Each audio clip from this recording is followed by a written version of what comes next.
Before we get started today, let's just open up in a word of prayer. God, we thank you for today. We thank you for we thank you for Easter, God. We thank you for your Son who came and died for our sins, God. We thank you. We thank you for our country, God. We thank you for for your loving arms over us, God. We pray over those who are sick, who are unable to go to church, God. We thank you so much, God. In your name, amen. So Easter, a very important holiday, one of the most important holidays of the year. So what is interesting about Easter is, during this time, churches are usually filled with people who usually never come to church before, except for Easter and Christmas.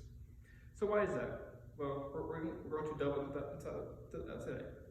So, our passage of study will be over Exodus 12, 1 through 11. And so what I want to talk about today is that freedom comes with sacrifice. And so through this passage, I'll divide it into 3 parts.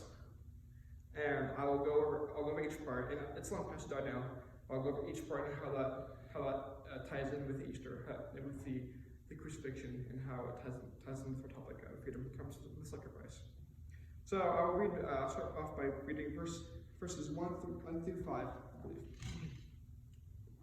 The Lord said to Moses and Aaron in Egypt, "This month is for you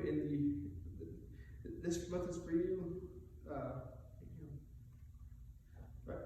The Lord said to Moses and Aaron in Egypt, "This month is to be for you the first month of your year. Tell the whole community of Israel that on the 10th day of this month, each man is to take a lamb for his family, one for each household. If any household is too small for a whole lamb, they must share one with their nearest neighbor. Having taken into account the number of people there are, you are to determine the amount of lamb needed in accordance with what each person will eat. The animals you choose must be year-old males without defect, and you may take them from the sheep or the goats." So my first point is freedom comes with sacrifice, or more particularly the nature of sacrifice. And so that's very important. I mean, Jesus, he sacrificed himself on the cross for us, and so that's a very important thing, because if this didn't happen, this world would be in a different state. So just let me ask you a question. Just think about it for a moment. Think of a time in your life where you had to make some kind of a sacrifice for something, for something good or important they wanted. It could have been a big sacrifice or a small sacrifice. I know for me, I had to make a pretty large sacrifice in January of 2009. I was just coming into 6th grade, and I had to change schools. It's a very big sacrifice to me, but it's a very important one, because of this I could get a much better education for me than what my previous school offered. And so this was such a big sacrifice for me, because it sacrificed a lot of my time, because it was all the way up in Muskogee, which is way northeast of here, about 2 or 3 hours by car. And so, long story short, there are dorms up there. And so I'd go up there during the week and come back here during the weekend. And so that sacrificed a lot of my time of my weekend. Then to add insult to injury, I was also in the Boy Scouts, which one of the many regrets I have in life is quitting the Boy Scouts. But once a week we would go camping. Once a month we would go camping. And then we went camping. That would take even more time for my family and friends during the weekend. But that was a very big sacrifice for me, because going to that school, my mother would always say, "That will open so many doors for you," and sure enough, it did. So many doors of education and opportunity. So it was a very big sacrifice for me. And so to tie this in with the New Testament, of course, Jesus he made a very big sacrifice. Multiple times in the passage it says that he was burdened by the sacrifice. He really didn't. He was pained by the sacrifice. He was nervous. He was sweating. He was almost frightened by the sacrifice. But he knew. He said, "God, not my will, but yours be done." So he knew that he had to make this huge sacrifice, his life. And sure enough, he made it. Next, let's read on. Take care of them until the 14th day of the month, when all people of the community of Israel must slaughter them at midnight. So, this next point comes with the idea that freedom comes with blood, or more particularly, the blood of Christ. Let me ask you another question. Think of a time in your life where you really wanted something really bad, or you really love something, like a hobby or anything. But in pursuing this love, this hobby, you, in one way or another, shed blood. Didn't have to be blood exactly, it could have been blood, sweat, or tears, but think of something in your life that you loved, that you were pursuing, that ended up, that you got, that it was worth it. It was worth it too. But think of something in your life that you're pursuing. For me, this was a long time ago. I could have been older than 6 probably. I was at my grandparents' house, and like I said, I was 6. Back then, I loved birds. I still love birds. Back then, I had a fascination with birds. So finally, one day, a bird flew down on the grass. I don't know what it was. It was probably a duck or a goose or something. But I chased after it. I used to love chasing birds, especially when we went to the beach in Florida. All I would do all day is chase seagulls. So I saw this bird. I chased after it. I ran after it. Because I wanted to shoot it away. Because I love that bird. I wanted to catch up with it and touch it and hold it and pet it and all that stuff. And so I was running after this bird, and I didn't see this, but on the ground, I don't know what it was, but I think it was like this big faucet, right? Planted it in the middle of the ground. This big faucet where you could like fill up buckets for horses and cattle and stuff like that. But I was chasing this bird, and I smack into this faucet. I fall to the ground. I was bleeding pretty badly. I don't know where at. I think it was my chest or my knees, but I was bleeding everywhere. So I was crying. My grandmother, she took me in, and she took this Tide Pod. I'm sorry, this Tide pin, things that were popular before Tide Pods came around. And so she took it, and so she cleaned all the blood off, and it hurt. But I look back and I was chasing that bird because I loved it, and it ended up with me. Now, of course, I didn't die, mind you. Jesus died for us. It's very important, but I didn't die. But this story still illustrates the significance of Christ and Christ, His blood that He spilled all for us. To tie this in, there's this passage in the New Testament. I feel like it's overlooked a lot in a lot of Easter services, and I think it's because we really don't want to look at the harsh reality that is Easter.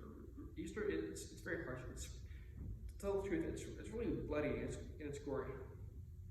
And when I was young, people would ask me, Logan, why don't you want to be a doctor? I said, because I'm squeamish. I don't like blood or guts.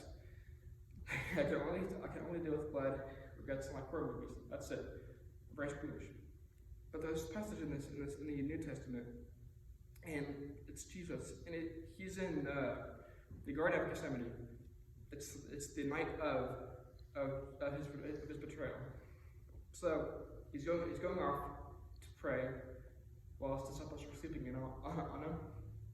It says that he sweats blood, he perspirates blood, and I can't but think, and this it says because he was so fearful, so frightful of his death, of what was to come, of the pain and the torture that he would have to face, that he sweat his own blood. Thinking, poor guy. And I'm thinking his robes, we don't know for sure, but his robes, they must have been white or brown, light brown, so you could definitely see the blood through his clothes. I'm just thinking, gosh, it's that bad.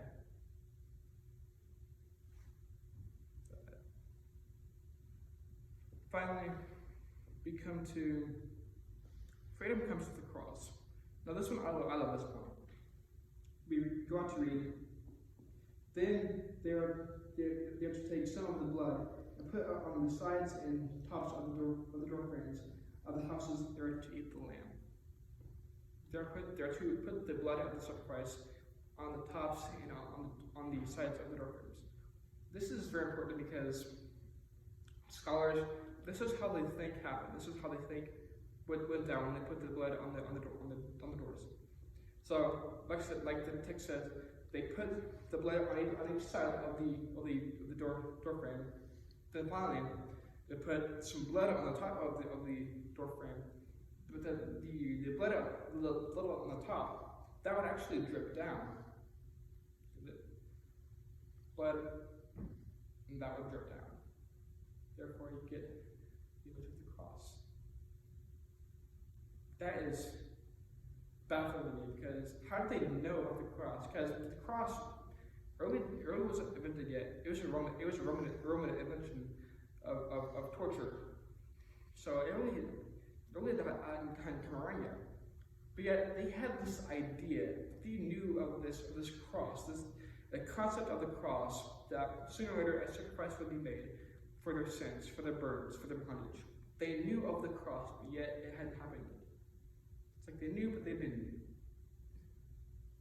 It's baffling to me that this idea, they knew of the cross, yet it wasn't happening yet. So think of a time in your life where you saw of a picture or painting, or even a sculpture, a replica of the cross. And think of a time where that just inspired something in you. Something big or something small. Think of a time where that inspired maybe love, or passion, or maybe a new calling in your life, just by looking at that cross, just by looking at that crucifix of Jesus Christ. I know for me, something similar happened to me twice. In Oklahoma, there's this place called Medicine Park. Now it's southwest of here. It's by the Wichita National Park, or if you're more familiar with the name Mount Scott, it's by there. And it's called Medicine Park, and it has a spring by it, and it's got all kinds of different minerals and vitamins which are good for your body. But I believe they named it Medicine Park because way back when, people found the spring, and they took the health benefits of the spring a little too far, and so they showed that it could cure you from any sickness or anything like that. Therefore, you go to the name Medicine Park. But in Medicine Park, there's this very interesting place. I think it's called Little Jerusalem, Little Israel, something like that. But within this town, this replica of Jerusalem, there you have the palace of Herod, you have the palace of Pilate, you even have the house of Mary and the tomb of Jesus.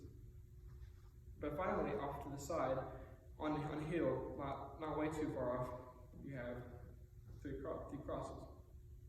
And of course, on the middle cross, you have the plaque that says King of the Jews. And I've been there twice, and every time I go there, it just instills this attitude of thankfulness and of awe in me. And every Easter, I've never gone to one of these, but every Easter they have plays. They have plays where they act out the crucifixion of Christ.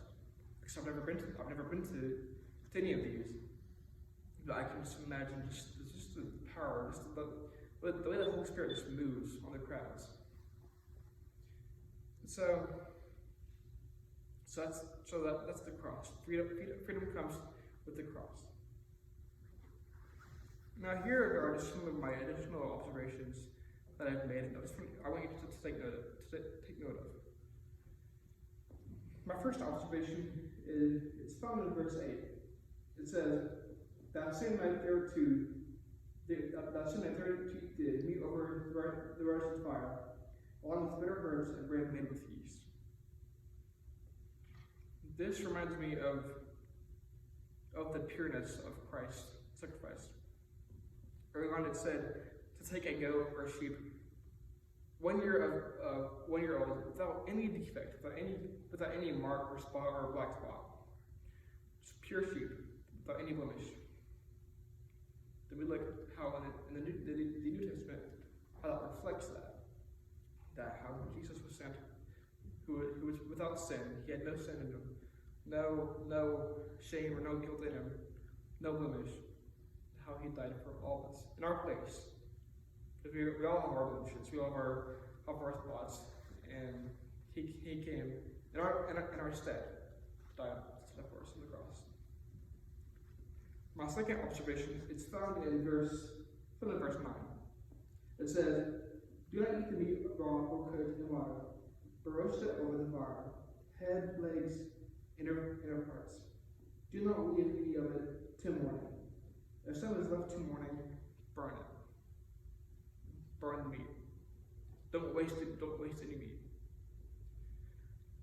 This reminds me of just the fullness or the wholeness of Christ's sacrifice. It was full. It was whole. It wasn't just he didn't die. He didn't go on the cross and survive.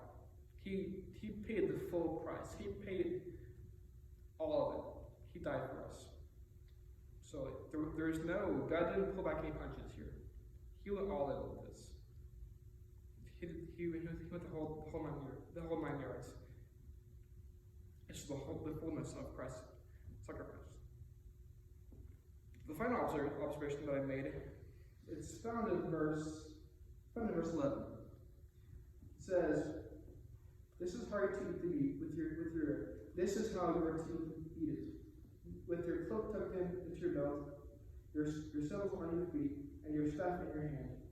Eat it in haste, for it is the Lord's Passover." Eat in haste. Why is that? Why are they hurrying to scarf down their meal? Well, it's because they're preparing for something. They're preparing for what is to come. Now, I didn't tell you this earlier, but the context behind all this is the 10 plagues of Egypt, right? And they're trying to get Pharaoh to free the Hebrews from captivity. But yet Pharaoh, his heart is hardened, so he will not let Moses' people go. Now, why his heart was hardened, why he will let them go, is a different sermon entirely. But this is right before the 10th plague is fixing to happen. The death of the firstborns. So with that being said, I just want to, so they're preparing for this. They're preparing for the 10th plague, the plague of the firstborn, where the Spirit of the Lord will go over all the houses of Egypt, from the Pharaoh's firstborn to the slave's firstborn to the maidservant's firstborn. And so the Hebrews, they are preparing for this massive, this big night. And so for Passover, the Hebrew word for that is Pesach, I think. It's Pesach, which is definitely hard to pronounce for it, as all other Hebrew words are. But yes, so they're preparing for this. And so they're eating in haste to get ready for this. So they can go home and get ready for the Spirit of God to come over them. But yet, in the New Testament, we see a very different story. In one of the accounts of the Last Supper, it says that Jesus and them, they were reclining. And when I hear reclining, I get the picture that they're just kicking back, laying, just relaxing, not in a big hurry, not in a big rush. They're eating, talking, chatting. So they're not eating haste. They're being very intentional about how they're spending their time. So this brings me to just remember that the patience of Christ's sacrifice. We shouldn't be in a hurry. When we are with God, we shouldn't be in a hurry. Take your time with God. Spend your time with God. Don't be in a rush. Get to know God better. Get to talk to Him and spend time with Him in prayer. And not be in such a rush. Because today, such a huge hustle and bustle, right? Always in a hurry. We're always going somewhere and doing something. Slow it down. Take time with God. So this brings us to our conclusion. So why are you here on Easter? You could be doing anything else. You could be sleeping. You could be eating. But yet you chose to come to church. Why is that? Is it because you feel tugging on your heart from God? Maybe it is. So, how much are you willing to pay? How far are you willing to go for the freedom that comes in the name of Jesus Christ, our Lord and Savior? So, before we close in a word of prayer, I just want to give you some encouragement, just an invitation to come for the altar and just pray to God. Pray for any burdens you may have, any sin that may be in your life, or just to give Him thanks. After service, don't be afraid to do that. Be sure you will not be judged. I promise that. So if you feel like you have to, you can do it at home. Just sometimes pray to God, thank Him, praise Him, and ask Him to free you from whatever is in your life that you want to be freed from. Let's pray. God, we thank you for today, God. We thank you for just this opportunity, this chance to all come together as a congregation. We thank you, God. We thank you just again for Easter. We thank you for your Son, God, who paid the ultimate price, who gave it all, who died for us, God, in our place, in our stead. God, some Christian traditions say that after you died, you went to hell, and then you rose three days later to life again. But whether that's true or not, God, whether that was literal or metaphorical, you went to hell back, God, just so you could save us from hell. Just so your love could save us from that fate. Let us be reminded, God, that not only is Easter about your love, but it's also about your wrath. And that when you sent your Son to die on the cross for us, that was you simultaneously pouring out your love and your wrath on us, God. Because you love us, God. For John 3:16 says so. You love us also. You can't be in sin. Because of your just and holy nature, you can't stand to be in sin, God. So therefore you must do as you did with Pharaoh and free us from bondage and save us from hell. God, there are no words in human language that can express how thankful we are for you. And so let us be assured, God, that's all we need. That's all we need to say is thank you. So thank you, God. Thank you for all that you have done, all that you are doing, all that you continue to do. Your Son's holy, mighty, precious